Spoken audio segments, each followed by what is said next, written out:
بسم اللہ الرحمن الرحیم۔ شروع کرتا ہوں اللہ تعالیٰ کے نام سے جو بڑے مہربان نہایت رحم والے ہیں۔ آواز وقت برائے نفاذ اسلامی نظام مملکت حصہ نمبر 67 پیش خدمت ہے۔ کیا ملک کے اعلیٰ تعلیمی ادارے، سکول، کالجز، یونیورسٹیاں علم کو فروخت نہیں کرتے، جس سے سرمایہ دار جگیردار ٹولہ کی اولادیں ہی صرف پیشہ ور علم خرید کر ملک کی فوج، انتظامیہ، عدلیہ کے اعلیٰ عہدوں پر فائز ہو جاتی ہیں، ملک کو ان عہدوں کے شکنجوں میں جکڑ لیتی ہیں۔ 23 کروڑ عوام اس سرکاری مشینری کی زنجیروں کو نہ توڑ سکتے ہیں اور نہ ہی ان سے نجات حاصل کر سکتے ہیں۔ 70% کسان وسائل پیدا کرتے، 29% مزدور محنت کش ہنرمند تعمیرات مصنوعات تیار کرتے، حکومتی ٹولہ ان سے چھین لیتا، ان گنت ٹیکس ادا کرتے، خزانہ جمع کرتے رہتے ہیں۔ یہ سرکاری مشینری کے مغربی جمہوریت کے تعلیمی اداروں سے کفر کی تعلیم حاصل کر کے فوج شاہی، منصب شاہی، افسر شاہی سے لے کر نوکر شاہی تک ملکی خزانہ لوٹنے، رشوت، کمیشن، کرپشن کے عمل کو قانون کا حصہ بنائے بیٹھے ہیں۔ ان کی وجہ سے ملک میں بد عملی اور بد امنی کی چتا جلی ہوئی ہے۔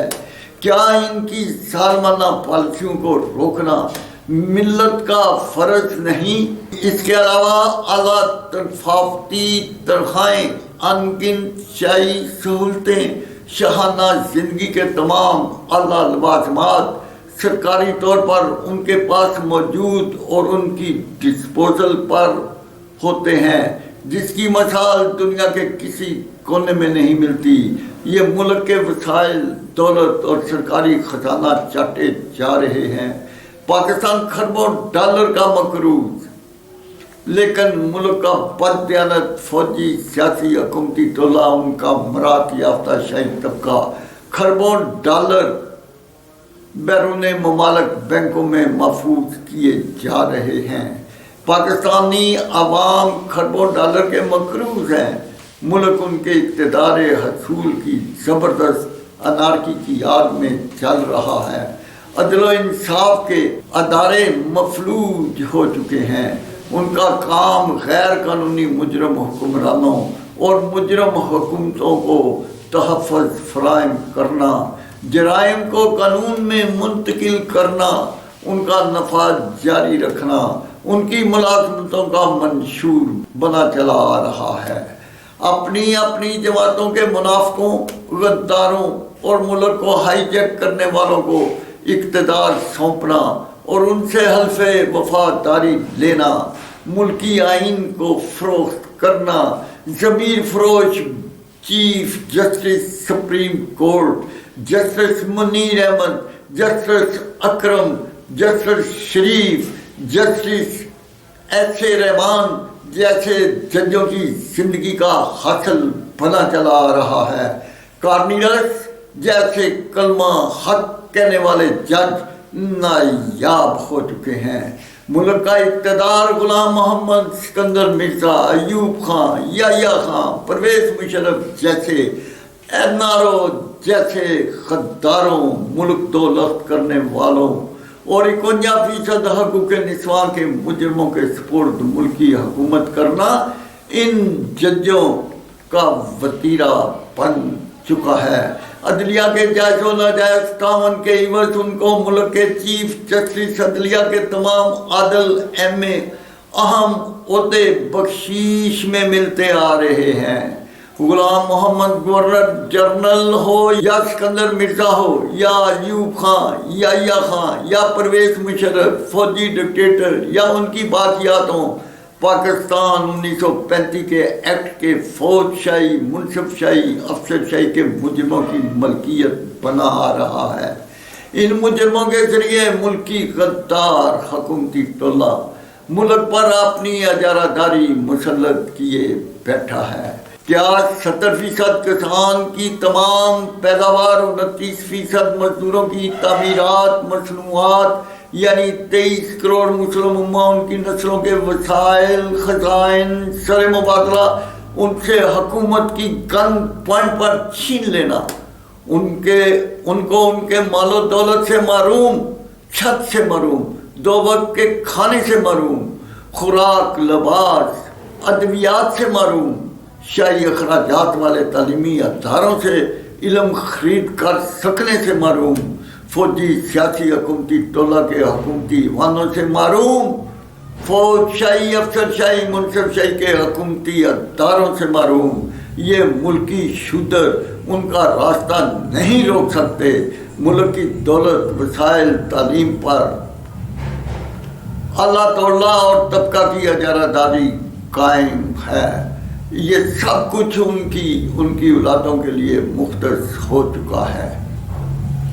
سرکاری دفاتر میں انگریزی زبان کی حکومت ہے، عوام کو حکومت کے کارخانے کی کچھ سمجھ نہیں کہ وہ کیا کرتے ہیں۔ مسجد شریف میں عربی زبان کی بادشاہت پر علماء کی اجارہ داری قائم ہے۔ انہوں نے قرآن حکیم کی سمجھ نہ آنے دی اور نہ ہی عبادت کی۔ اہل وطن مسلم امہ کے کروڑوں فرزندان انگریزی اور عربی زبان سے نابلد ہیں۔ ملت کو عبادت کی رسومات، روایات میں گم کر رکھا ہے۔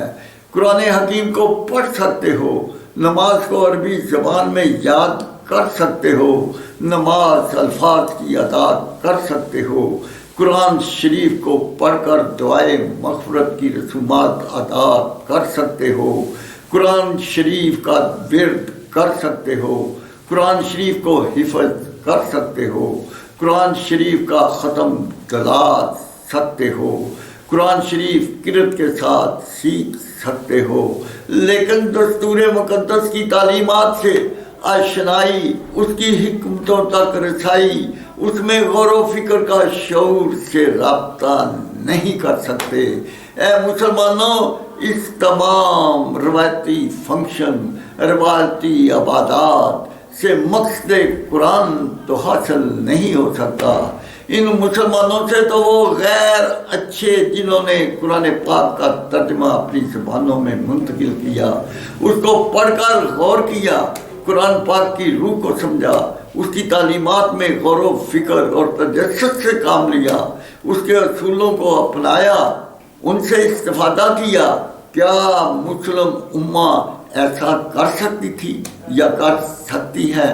ملک و ملت کو مغربی جمہوریت کے ایجنٹوں نے ایک عظیم سانحہ سے دوچار کر رکھا ہے۔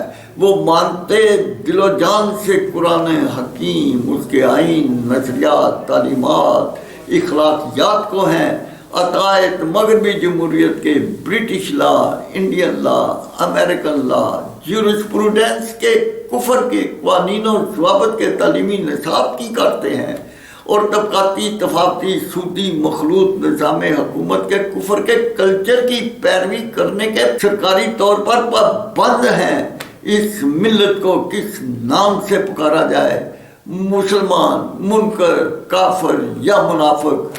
عمران خان اور فوجی قیادت اس کا جواب دیں کہ آپ پاکستان کو کب سردار انبیاء صلی اللہ علیہ وسلم کی ریاست بنانے کا فریضہ ادا کر رہے ہیں۔ یا اللہ ان کو توفیق دے اور ان کو کامیابی ان کا نصیب کا حصہ بنا، ورنہ یہ بد نصیب بھی نواز شریف بننے اور ان کی موت کسی برے طریقے سے آنے والی ہے۔ یا اللہ ان کو محفوظ فرما، ان کو دین کی خدمت عطا کرنے کی توفیق عطا فرما، آمین ثم